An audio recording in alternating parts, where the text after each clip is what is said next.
ये मुझे जरूर लगा कि जिस वक्त पूजा हो रही थी, उस पूजा में एक व्यक्ति सर्वाधिक उपेक्षित था। उसका नाम था योगी आदित्यनाथ। प्रधानमंत्री दिखाई पड़ रहे थे, आनंदीबेन पटेल दिखाई पड़ रही थी, और लेकिन योगी आदित्यनाथ नहीं दिखाई पड़ रहे थे। वो बहुत मुश्किल से ही दिखाई पड़ते थे। पूरा कार्यक्रम नरेंद्र मोदी केंद्रित था। इस प्रकरण ने कम से कम एक बात साबित कर दी है कि इस कार्यक्रम का सनातन धर्म से कोई ताल्लुक। कि काले पत्थर से राम की प्रतिमा बनवाई गई है, जो आमतौर पर उत्तर भारत में काले पत्थर से राम की प्रतिमा नहीं बनवाई जाती है। राष्ट्रपति को नहीं बुलाया गया, मोहन भागवत को बुलाया गया। मोहन भागवत किस हैसियत में वहां बैठे थे, वो कौन है?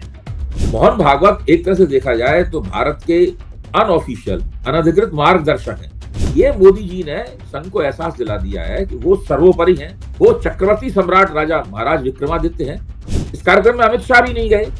मैंने इस कार्यक्रम में नितिन गडकरी को भी नहीं देखा। हो सकता है वो कहीं हो, लेकिन कैमरा उन्हें नहीं खोज पाया। अगर आज जो लोग बैठे थे वहां पे, उसमें कोई एक दलित भी होता तो एक अच्छा संदेश आता। इसमें विनय कटियार भी कहीं नहीं थे, उमा भारती भी कहीं नहीं थी।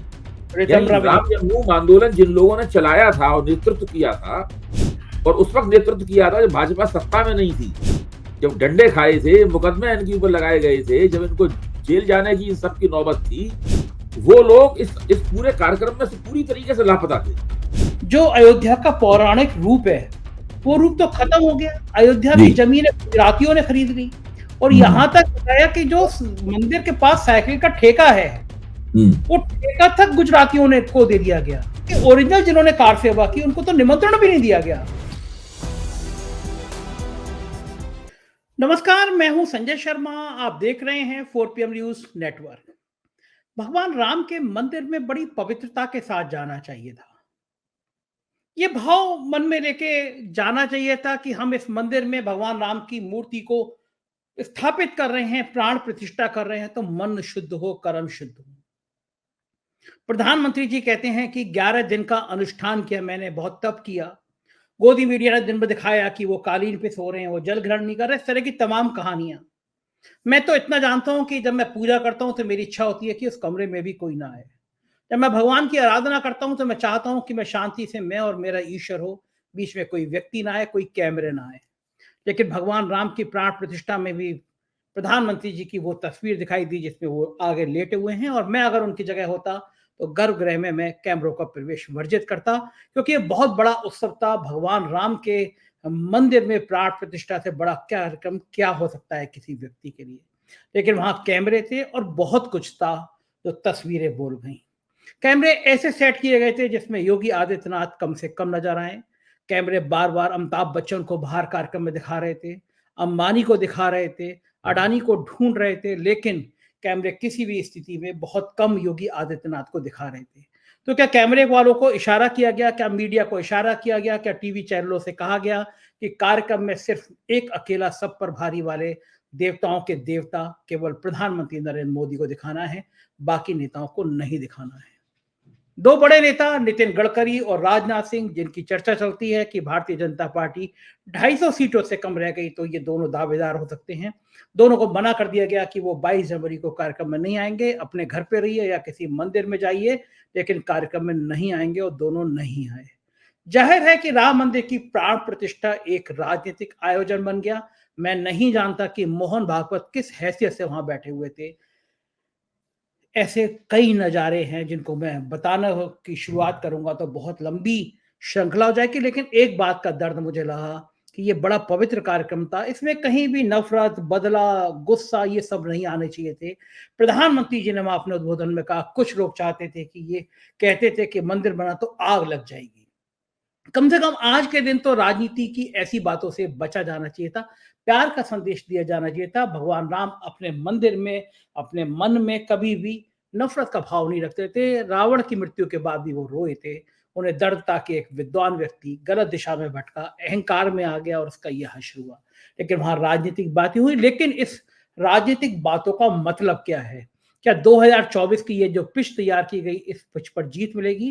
मैं बातचीत करूंगा बहुत बड़े-बड़े विश्लेषणों के साथ और बहुत तथ्यात्मक बातों के साथ प्रोफेसर अभय दुबे के साथ, एक इतने काबिल पत्रकार जिन्होंने कई दर्जन किताबें लिखी हैं, राजनीति का बहुत लंबा अनुभव है, सामाजिक संरचनाओं का बहुत बड़ा अनुभव है। मैं चलता हूं सीधे प्रोफेसर अभय दुबे जी के पास। स्वागत है अभय जी आपका। आज का दिन बड़ा महत्वपूर्ण है। गोदी मीडिया के चैनल 10 दिन से जिस प्राण प्रतिष्ठा के लिए अपनी जान दे रहे थे वो कार्यक्रम हुआ हो गया और प्रधानमंत्री जी ने भाषण दिया। भाषण का एक शब्द मुझे बड़ा खराब लगा।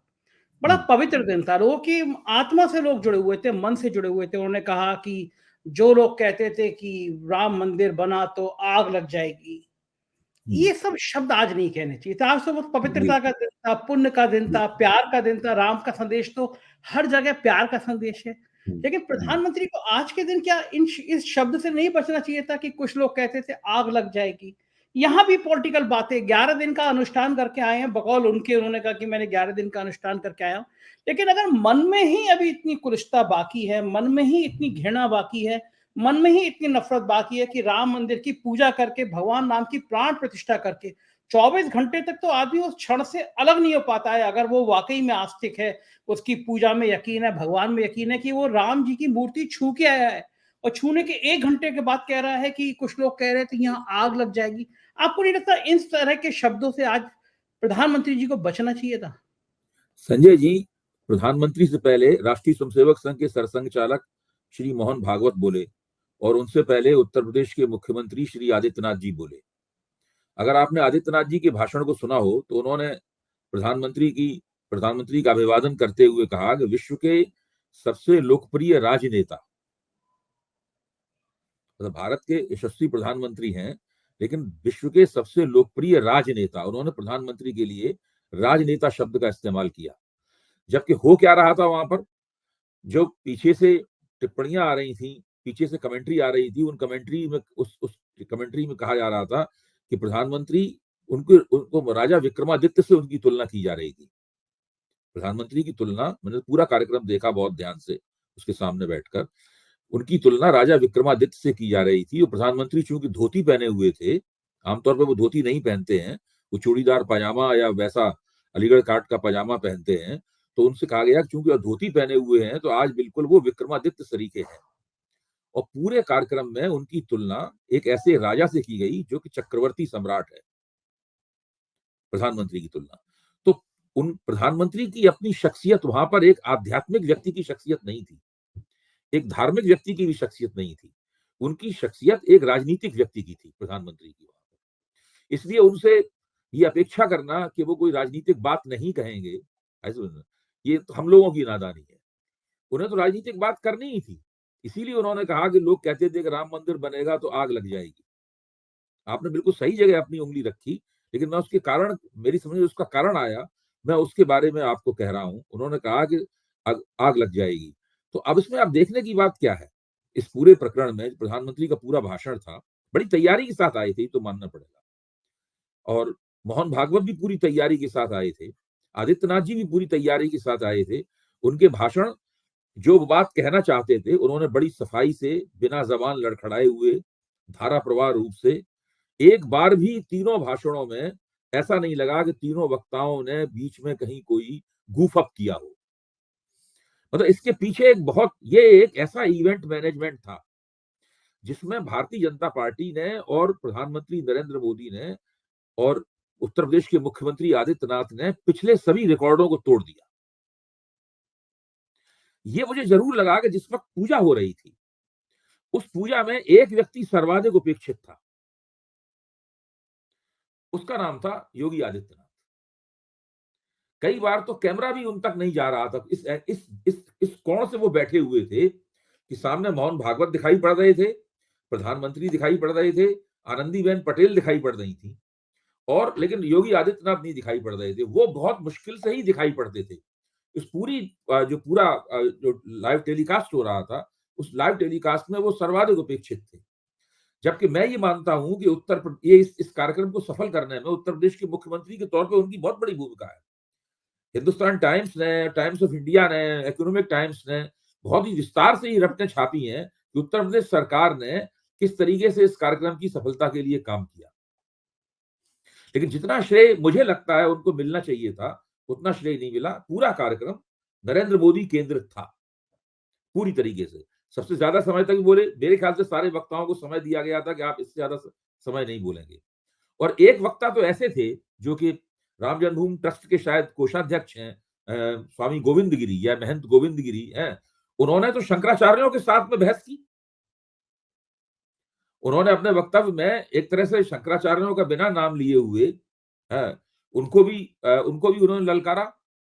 और देखिए, ये पूरा शंकराचार्य प्रकरण है, मैं पहले से कह रहा हूं, 4 PM के मंच पे भी मैं कह चुका हूं, इस प्रकरण ने कम से कम एक बात साबित कर दी है कि इस कार्यक्रम का सनातन धर्म से कोई ताल्लुक नहीं। राम जन्मभूमि आंदोलन का भी सनातन धर्म से कोई ताल्लुक नहीं। उस सनातन धर्म से ताल्लुक तो कतई नहीं है जिसके प्रतिनिधि शंकराचार्य हैं। इन लोगों ने एक नया सनातन धर्म बनाने की कोशिश की, जिसमें पहले से स्थापित सनातन धर्म की जो आचार संहिताएं हैं, उन आचार संहिताओं की कोई परवाह नहीं की है। उस सनातन धर्म के जो प्रतीक पुरुष हैं, जगत गुरु शंकराचार्य के 4 प्रतिनिधि, उनकी कोई परवाह नहीं की है। उन्होंने जो वैष्णव धर्म की संहिताएं तैयार की थी, उन संहिताओं की कोई परवाह नहीं की गई है। इस तरह उन्होंने एक राजनीतिक सनातन धर्म की रचना की है, इसमें नए पॉलिटिकल डिवोटीज की पूरी पीढ़ी पैदा हुई है, नए राजनीतिक श्रद्धालुओं की पूरी पीढ़ी पैदा हुई है, जिनके मन में पाकिस्तान के खिलाफ द्वेष है, इस्लाम के खिलाफ द्वेष है। और खास बात यह है, आज मैं और दूसरे विद्वानों की समीक्षाएं अखबारों पढ़ रहा था, सवेरे से मैं आज यही काम कर रहा हूं, तो उन्होंने सही इंगित किया है कि जिस तरीके से बनाया गया है, हिंदू धर्म बहुदेववादी धर्म है भाई। इसमें कृष्ण भी हैं, राम भी हैं, महादेव भी हैं, ब्रह्मा भी हैं, गणेश भी हैं, पवन पुत्र हनुमान भी हैं, ये सब लोग हैं। आप किसी भी घर में जाइए, आप घर में कोने में एक मंदिर होगा जहां रोज घर की गृहिणी और जो गृहस्थ है वो पूजा करता है, तो आप पाएंगे किसी एक देवता की मूर्ति नहीं होती उस छोटे से मंदिर में। उसमें सभी, आपके घर में भी यही होगा, मेरे घर में भी यही है, उसमें सभी देवताओं की मूर्तियां होती हैं, और कोई मूर्ति किसी दूसरी मूर्ति से ऊंची नहीं होती है। किसी मूर्ति का विशेष रूप से भजन नहीं किया जाता है। लेकिन आप इस पूरे कार्यक्रम में देखिए, इस कार्यक्रम में 4 भाषण दिए गए, और उसमें से गोविंद गिरी को छोड़ के 3 लोग जो थे, आनंदीबेन पटेल तो बोली नहीं, 3 लोग जो थे वो तो देश के बहुत बड़े राजनेता थे, मोहन भागवत, नरेंद्र मोदी और योगी आदित्यनाथ। इन लोगों में से किसी ने राम के अलावा किसी और देवता का, किसी विष्णु के किसी और अवतार का, शिव के किसी अवतार का कोई जिक्र नहीं किया। राम को राष्ट्र का, राजनीति का, धर्म का, सबका प्रतीक बना दिया गया। इस तरीके से क्या किया गया कि जो बहुदेववादी हिंदू धर्म है उसको एकेश्वरवादी, अंग्रेजी में बहुदेववाद को पॉलीथिज्म कहते हैं और एकेश्वरवाद को मोनोथिज्म कहते हैं, तो उसको एकेश्वरवादी धर्म के रूप में नया सनातन धर्म बनाया जा रहा है। इसका एक ही ईश्वर है, एक ही अवतार है, और वो है राम। राम तो पुराने सनातन धर्म में भी उतने ही स्थापित थे, लेकिन उन तमाम देवताओं में से एक देवता को निकालकर उसके ऊपर अहर्निश लगातार मीडिया के जरिए, भाषणों के जरिए, राजनीतिक आंदोलन के जरिए इतना जबरदस्त फोकस है उसके अंदर कि पूरा का पूरा, जैसा कि इस्लाम है ना, उसमें एक एकेश्वरवादी है, ईसाइयत है वो एकेश्वरवादी है, ये अब्राहमिक धर्मों की परंपरा है कि धर्म बहुदेववादी नहीं होने चाहिए, उसमें एक ही देवता, एक ही पूजा योग्य हस्ती की प्रतिष्ठा होनी चाहिए। ये एक नया जो बनाया गया है, ये इस तरीके का बनाया हुआ है। इस तरह से देखा जाए, अगर इस कार्यक्रम से इस कार्यक्रम में राम लला के साथ साथ किसी नए राष्ट्र की आधारशिला भी अगर रखी गई है, जैसे कि वहां दावे किए गए, तो एक नए सनातन धर्म की आधारशिला भी रखी गई है, जिसका केवल एक ही ईश्वर है, एक ही अवतार है, एक ही देवता है। अबे जी, ये खेल थोड़ा खतरनाक नहीं हो जाएगा? क्योंकि कई राज्य ऐसे हैं, मैं बंगाल की बात करूं, बंगाल में राम से कहीं ज्यादा पूजा माँ काली की होती है, माँ दुर्गा की। इसीलिए तो उनकी यहाँ नुमाइंदगी नहीं है। देखिए, इस कार्यक्रम में उत्तर पूर्व की नुमाइंदगी नहीं है। इस कार्यक्रम में बंगाल की नुमाइंदगी नहीं है। इस कार्यक्रम में दक्षिण भारत की ना के बराबर नुमाइंदगी है। दक्षिण भारत की नुमाइंदगी के नाम पर केवल ये किया गया है कि काले पत्थर से राम की प्रतिमा बनवाई गई है, जो आमतौर पर उत्तर भारत में काले पत्थर से राम की प्रतिमा नहीं बनवाई जाती है, और जो प्रतिमा बनाने वाले जो शिल्पकार थे वो दक्षिण भारत के थे, तो उन्होंने काले पत्थर से राम की प्रतिमा बनाई है। इसके अलावा आप पाएंगे कि इसमें दक्षिण भारत की कोई नुमाइंदगी नहीं है इसके अंदर। ये समूचे भारत की जिस तरह नुमाइंदगी होनी चाहिए थी। देखिए, भारत धार्मिक विविधताओं का देश है, इसको कौन नहीं जानता। अगर आपको राजनीतिक आंदोलन राम के नाम पे चलाना था, आपने चलाया, ठीक है, कोई बात नहीं, लेकिन जब आप राम का मंदिर बना रहे हैं उस वक्त तो कम से कम आपको उन तमाम धार्मिक विविधताओं की परवाह करनी चाहिए थी, और सुचिंतित तरीके से पहले से योजना बनाकर उन तमाम विविधताओं की वहां पर नुमाइंदगी की जानी चाहिए थी। वो नुमाइंदगी वहां पर नहीं की गई। इसीलिए मैं कह रहा हूं कि ये एक नए सनातन धर्म की स्थापना है।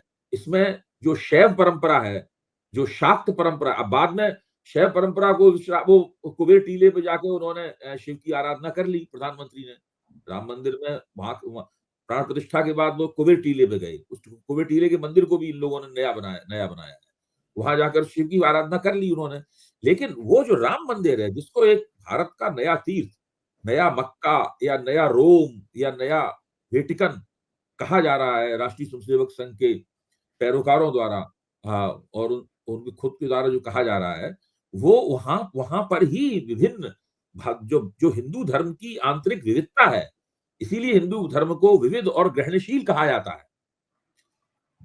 तो वो उसमें पूजा पद्धतियों की बहुलता है, परिधान की बहुलता है, माथे पे जो आप तिलक लगाते हैं उसकी भी बहुलता है। आप देखिए, जो ऐसा तिलक लगाया जाता है वो वैष्णवों का है, ऐसा लगाया जाता है वो शैवों का है, जो बिंदी के रूप में लगाया जाता है वो शाक्त का है। तो ये इन सब बातों का ध्यान रखना चाहिए था, लेकिन ऐसा ना करके एक राजनीतिक जिद में इस कार्यक्रम को किया गया, और उसी लिए इसके अंदर बहुत सारे आपको भारत की जो धार्मिक विविधता है उसके अभाव दिखते हैं। अबे जी, एक बात और बताइए कि वहां पे राष्ट्रपति को नहीं बुलाया गया, मोहन भागवत को बुलाया गया। मोहन भागवत किस हैसियत में वहां बैठे थे, वो कौन है? देखिए, ये सवाल आप पहले भी उठा चुके हैं, और भी कई मित्रों ने ये सवाल उठाया है, और ये सवाल उठाना जायज है।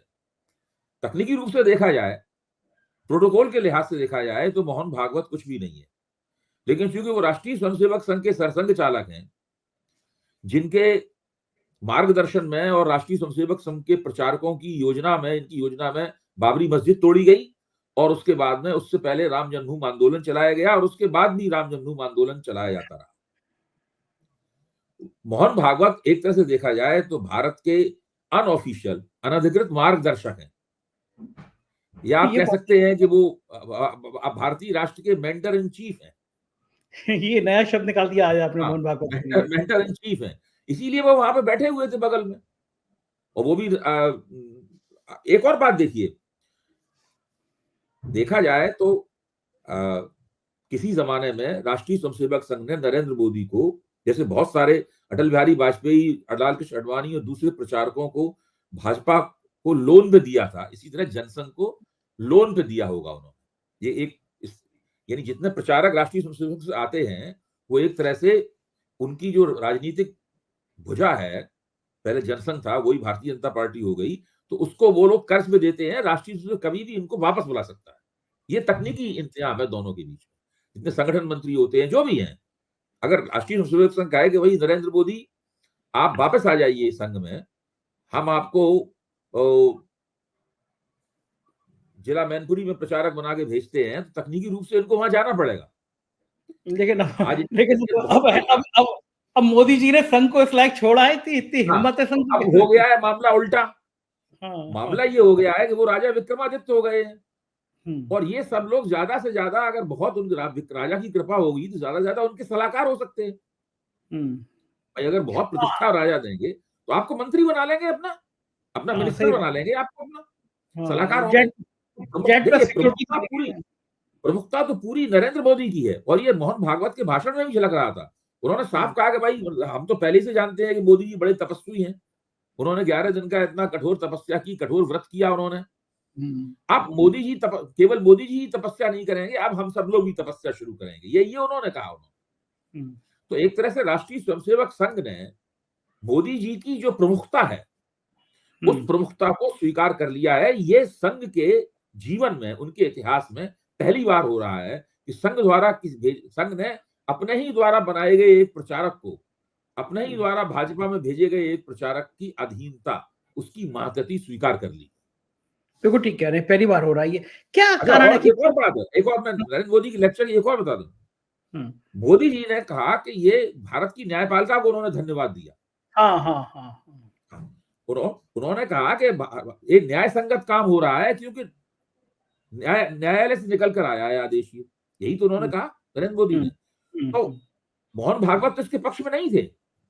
हम्म, आपको याद होगा कि 2019 शुरू होने के ठीक पहले राष्ट्रीय स्वयंसेवक संघ ने, जब नए चुनाव 19 में होने वाले थे, तो राष्ट्रीय स्वयंसेवक संघ ने ये आग्रह किया और मांग की कि संसद का सत्र बुलाकर, विशेष सत्र बुलाकर एक कानून बनाया जाए जिससे राम मंदिर बनने का मार्ग प्रशस्त हो। नरेंद्र मोदी ने उससे इनकार कर दिया। इससे संघ बहुत बुरी तरह चिढ़ गया। मैं संघ के कई तथाकथित विचारकों को जानता हूं जो टीवी पे आते हैं, कि मेरी उनसे अक्सर आज तक पर या एबीपी पर या दूसरे चैनलों पर मुलाकात होती है। वो लोग उन दिनों मोदी जी के खिलाफ खूब बोलते थे। जब हम लोग बीच में चाय वाय पीते थे ब्रेक में, तो मोदी जी के खिलाफ को बहुत बोलते थे। बोले ये क्या बात रही, जरा सा इसको करना चाहिए, इसको आदेश दिया गया है वगैरह। वो मानते थे कि मोहन भागवत के आदेश पर इनको चलना चाहिए। जब मोदी जी नहीं माने तो रामलीला मैदान में एक बहुत बड़ा कार्यक्रम आयोजित किया गया, बहुत बड़ा गोलबंदी की गई। उसमें मेरे ख्याल से भैया जी जोशी या दूसरे संघ के कोई पदाधिकारी थे, मैं नाम भूल रहा हूं, उन्होंने बड़ा आक्रामक भाषण दिया। सुप्रीम कोर्ट के खिलाफ नारेबाजी हो रही थी वहां पे जमकर कि सुप्रीम कोर्ट ने फैसला नहीं दिया, इसलिए अब संसद से कानून बनना चाहिए। लेकिन मोदी जी अपनी जगह से नहीं डिगे। उन्होंने राष्ट्रीय स्वयंसेवक संघ की ये बात मानने से इनकार कर दिया। वो दबाव में नहीं आए। और 2019 की पूर्व संध्या पर उन्होंने स्मिता प्रकाश को दिए गए एक इंटरव्यू में साफ कह दिया कि संसद पर कोई कानून नहीं बनाएगी। मामला अदालत में विचाराधीन है, अदालत से फैसला आएगा, उसके मुताबिक सरकार काम करेगी, सरकार इसके लिए प्रतिबद्ध। इसके बाद संघ को लग गया कि भाई ये आदमी हमारी बात नहीं मानेगा, तो फिर संघ ने अपने कदम पीछे खींच लिए। ये भी पहली बार हुआ था। उसके बाद वो पहली संघ की मोदी के प्रति मातहती की पहली घोषणा। उसके बाद संघ ने मान लिया कि ये आदमी हमारे लिए अतिरिक्त वोट लेके आता है, कुछ ऐसे वोट लेके आता है जो केवल अगर भाजपा चुनाव लड़ेगी तो नहीं मिलेंगे वोट। तमाम सर्वे भी बताते हैं कि कुछ वोटों का एक निश्चित प्रतिशत ऐसा है जो मोदी जी की वजह से मिलता है भाजपा को।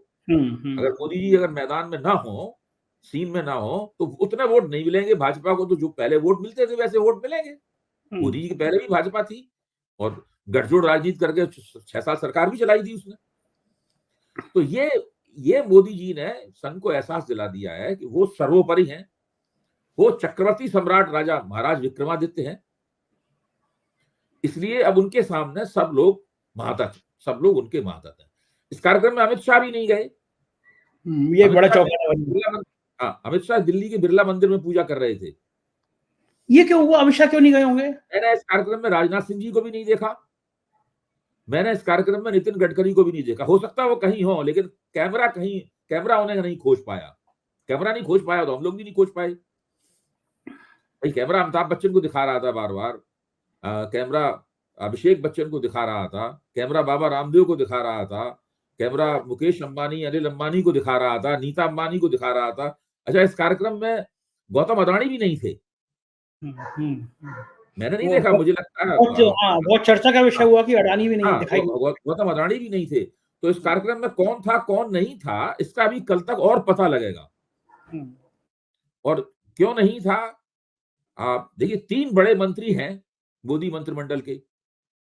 मंत्री तो 5-6 बड़े कहे जा सकते हैं, लेकिन राजनाथ सिंह जी, नितिन गडकरी जी और अमित शाह जी, ये 3 तो सबसे बड़े मंत्री हैं। ये तीनों ही नहीं थे वहां पर। हो सकता है इस तरह की नीति रही हो उनकी, ये भी हो सकता है नीति रही हो कि भाई मंत्री लोग नहीं आएंगे, वो हमारे पीछे यहाँ कामकाज देखेंगे या वगैरह, कुछ होगा मतलब। लेकिन वो उनकी अनुपस्थिति जो है वो नोट करने काबिल है, ये मैं कह रहा हूँ। एक इसलिए एक गौतम अडानी की अनुपस्थिति भी नोट करने काबिल है। इलाके में मैंने अक्षय एक कुमार को भी नहीं देखा और तमाम फिल्म स्टार थे, यहाँ तक कि अनु मलिक भी थे, फिल्म स्टार थे। अच्छा, दूसरे मुझे इस बात को देख के ताज्जुब हुआ कि ये राम जन्मभूमि ट्रस्ट ने सलमान खान, शाहरुख खान और आमिर खान को निमंत्रित नहीं किया। एक तो उनको निमंत्रण पत्र देते हुए कहीं तस्वीर नहीं देखी मैंने, जबकि रणबीर कपूर को, रणधीर कपूर को, सबको निमंत्रण देते हुए तस्वीरें देखी, कंगना रनावत को। मेरा तो मानना है अगर इनको निमंत्रण दिया जाता तो ये तीनों भी वहां जाते, निश्चित रूप से जाते। कोई, मैं तीनों में से कोई भी मना नहीं करता, तीनों जाते और वहां बैठते, मोदी जी का अभिवादन करते और अपनी उपस्थिति दर्ज करवाते। तो ये जो कार्यक्रम है, इसकी जो पॉलिटिक्स है इस कार्यक्रम की, निश्चित रूप से ये कोई आध्यात्मिक आप कार्यक्रम सही नहीं कह था। रहे हैं, आप सही कह रहे हैं कि तीनों खान जाते, क्योंकि मुझे याद आ रहा है कि हाँ। लंबे सालों के बाद, मतलब शायद पहली बार तीनों हम्म, खान एक बार तब देखे गए थे जब मोदी जी बने थे और रजत शर्मा ने जी प्रोग्राम किया था, इंडिया जी टीवी का प्रोग्राम था, और तीनों खान उसमें आए थे। मोदी जी थे तब तीनों खान एक साथ दिखाई दिए थे, बड़ा बढ़िया नहीं होता नहीं, फिर। बिल्कुल। देखिए, जब नरेंद्र मोदी प्रधानमंत्री पद के उम्मीदवार थे तो उन्होंने सलमान खान के साथ पतंग उड़ाई थी। हाँ। हम्म। एक चीज और है हम्म, अभय जी, हम्म, कभी कभी समाज को एकजुट करने के लिए, सामाजिक समरसता के लिए कुछ संदेश ऐसे होते हैं जो इतिहास का नींव का पत्थर हो जाते हैं। अगर उन संदेशों से समाज में एक रस्ता का संदेश दिया जाए, खिचड़ी खाना, सहभोज करना दलितों के यहाँ, ये तो अच्छी बात है, प्रतीक के हम्म, लिए, वोट के लिए किया जाता है। हम्म, अगर आज जो लोग बैठे थे वहां पे, उसमें कोई एक दलित भी होता तो एक अच्छा संदेश आता। ऊंची जाति के लोग थे, मगर मान ली जाए प्रधानमंत्री जी पिछड़ी जाति से आते हैं, लेकिन अगर एक मोहन भागवत जी ब्राह्मण थे, योगी आदित्यनाथ ठाकुर हैं, और अगर एक कोई दलित चेहरा भी होता है, लोग पहले दलित कह रहे थे कि भाई राम देखिए, मंदिर का, संघ ने जब राम जन्मभूमि आंदोलन, आप ठीक कह रहे हैं, राम जो शुरू किया था तो उन्होंने एक चौपाल नामक एक दलित से इसकी आधारशिला ईंट रखवाई थी संघ ने। तो संघ के विजन में तो ये है बात, उसमें रखवाई थी। अच्छा, अब जब वो काम हो गया पूरा उनका, वो बाद में विधायक भी बने भाजपा के बिहार से, तो जब ये सब काम हो गया, उसके, ये आपने बिल्कुल ठीक कहा कि इसमें, इसीलिए मैं कह रहा हूं कि इस कार्यक्रम में भारतीय समाज की और भारत के धर्मों की और भारतीय संस्कृति की जो विविधता है, उसका प्रतिनिधित्व नहीं था। प्रधानमंत्री ने अपने भाषण में शबरी का नाम लिया, तो उसके जरिए उन्होंने सोचा हम आदिवासियों को स्पर्श कर रहे हैं। उन्होंने अपने भाषण में निषाद राज का नाम लिया, उसके जरिए उन्होंने सोचा होगा कि हम ओबीसी समाज है, उसको स्पर्श कर रहे हैं। लेकिन आपकी बात सही है, अगर यहाँ पर दलितों की कोई सुचिंतित नुमाइंदगी होती, आदिवासियों की बाकायदा वहां कोई नुमाइंदगी होती, ये लोग सेलिब्रिटीज के चक्कर में ज्यादा फंस गए। हाँ, चेहरा इंडिया शाइनिंग। सेलिब्रिटीज में है ना, मतलब सेलिब्रिटीज के चक्कर में ज्यादा फंस गए। इन्होंने भारतीय समाज की ज्यादा परवाह नहीं की, इतनी सेलिब्रिटीज की परवाह की। मोदी जी को लगा होगा आपने सेलिब्रिटी तो, पिछला सवाल ही पूछा था कि राष्ट्रपति को नहीं बुलाया गया। एक खबर हम्म, आई थी कि उपराष्ट्रपति को निमंत्रित किया गया है, अच्छा, लेकिन ये नहीं आई थी खबर कि उन्होंने निमंत्रण स्वीकार किया है कि नहीं किया है। इसका मतलब अडवाणी जी और मुरली मनोहर जोशी भी यहाँ नहीं पहुंचे। हाँ, उनको तो मना ही कर दिया था। उनको तो पहले कह दिया गया था कि आप बुढ़े, आपको निमंत्रण हम दे रहे हैं, लेकिन आप ज्यादा वृद्ध हैं तो आप मत आइए। ये कौन सी बात होती है, निमंत्रण ज्यादा देने आप की मत जरूरत आइए। फिर बाद में इनके लिए भाजपा ने जो है, वो चार्टर्ड विमानों की घोषणा भी की, इनके लिए चार्टर्ड विमान नियुक्त किए जा रहे हैं, तैयार किए जा रहे हैं, वो लोग नहीं आए। इसमें विनय कटियार भी कहीं नहीं थे, उमा भारती भी कहीं नहीं थी। यानी रितंबरा भी राम जन्मभूमि आंदोलन जिन लोगों ने चलाया था और नेतृत्व किया था, और उस वक्त नेतृत्व किया था जब भाजपा सत्ता में नहीं थी, जब डंडे खाए थे, मुकदमे इनके ऊपर लगाए गए थे, जब इनको जेल जाने की इन सबकी नौबत थी, वो लोग इस पूरे कार्यक्रम में से पूरी तरीके से लापता थे। बिल्कुल ठीक कह रहे हैं अभय जी। कल मैंने एक अयोध्या के निवासी है संतोष दुबे, मुझे किसी ने बताया, मैंने ढूंढ ढांड के तलाशी, कल मैंने उनका इंटरव्यू किया, आज सुबह 6 बजे लोड किया, अभी तक 2.5-3 लाख लोग देख चुके हैं उसको, ट्विटर पे बहुत वायरल हो रहा है। संतोष दुबे अयोध्या के मूलवासी हैं, और वो पक्के विश्व हिंदू परिषद के उस समय के नेता थे, कार्यकर्ता थे। विश्व हिंदू परिषद या नहीं कहूंगा मैं, बल्कि हिंदूवादी नेता थे। और जो शहीद गली है जिसमें ये गोली कांड हुआ, उसमें वो सबसे आगे रहने वाले लोगों में से थे। और कल उन्होंने इंटरव्यू में ऑन कैमरा मुझसे कहा कि जितने बड़े बड़े नाम जो हम लोगों ने किया, ऋतंबरा और उमा भारती, इन सबको आश्रम में 15 मिनट, उनको पता था कि गोली चलने वाली है, 15 मिनट पहले इन सब बड़े नेताओं को अंदर आश्रम में भेज दिया गया था। ये लोग वहां मौके पे नहीं थे गोली चलने से पहले। और जो मैं बता रहा हूँ संतोष दुबे के, उनके 4 गोलियां लगी थी, गंभीर घायल हो गए थे, किसी तरह बचे थे, शायद अकेले कार सेवक बचे थे उस दौर में, जो अभी तक जिंदा है। फिर वो जो बाबरी मस्जिद का विध्वंस हुआ तो उस गुंबद में सबसे ऊपर थे और अचानक गुंबद गिरा, उनकी 17 हड्डियां टूटी थी। फिर उन्होंने प्रण लिया कि जब तक राम मंदिर बन नहीं जाएगा, राम जी भगवान राम का घर नहीं बन जाएगा, अपना घर नहीं बनवाऊंगा। 35 साल से उन्होंने 33 साल से अपना घर नहीं बनवाया है। तो कल वो मुझसे इंटरव्यू बात करते करते अभय जी 3-4 बार रोए। आपको समय मिले तो देखिएगा, इंटरव्यू है मेरे यूट्यूब पे। और उन्होंने कहा कि जिस अयोध्या की परिकल्पना की थी, जो अयोध्या का पौराणिक रूप है, वो रूप तो खत्म हो गया। अयोध्या की जमीन गुजरातियों ने खरीद ली और यहाँ तक बताया कि जो मंदिर के पास साइकिल का ठेका है, वो ठेका तक गुजरातियों ने को दे दिया गया। और ऐसे अयोध्या में टेंट सिटी लगाई गई है, एक गुजरात की कंपनी है अभय जी, बनारस में भी टेंट सिटी का काम उसको, अयोध्या में भी उसको, और उसका शेयर एक साल में 300% बढ़ गया।